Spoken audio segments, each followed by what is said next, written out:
Last week, the state treasurer accused the governor of violating the First Amendment and misusing taxpayer money. The issue goes back to something people have been arguing about for a while now, worshiping during a pandemic. The governor calls Treasurer Allison Ball's claims a political attack. But Ball says it all comes down to the U.S. Constitution. LEX 18's Carolina Buchek has the story. Treasurer Ball, you have the floor. Kentucky Treasurer Allison Ball made her argument clear today. Kentuckians should never be faced with a misdemeanor when they want to go to church or go to synagogue or go to any place of worship. To understand what this is all about, we have to go back to earlier in this pandemic.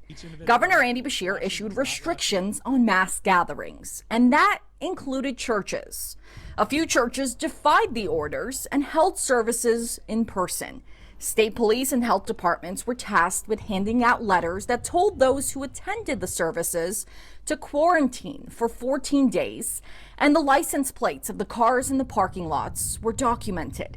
The treasurer says that action was misuse of taxpayer money because she believes the governor broke people's constitutional right to worship freely. So she says it was wrong to pay officers using state money to execute that order. This is the Constitution.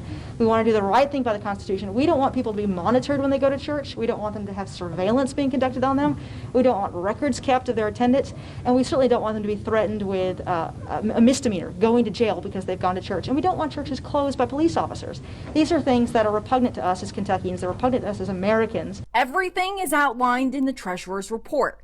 And while the Republican lawmakers in the room sided with her, the Democrats questioned her motive, saying her report about money didn't involve any numbers. Once we did get through it, there wasn't a number, there wasn't a spreadsheet, it wasn't a treasurer's report.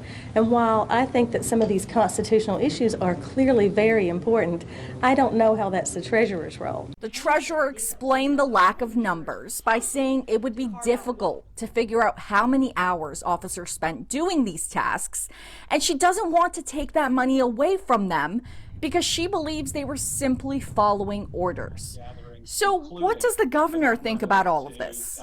He says it's a political attack. This is the same playbook right before every election where one party wants to say the other party is against God and persecutes Christians. And that's all that this is going to be. And that's fine. I'm beyond politics at this point. So what now? Lawmakers say they'll use this information to write new laws next year. In Frankfort, Carolina Buchek, LEX 18 News.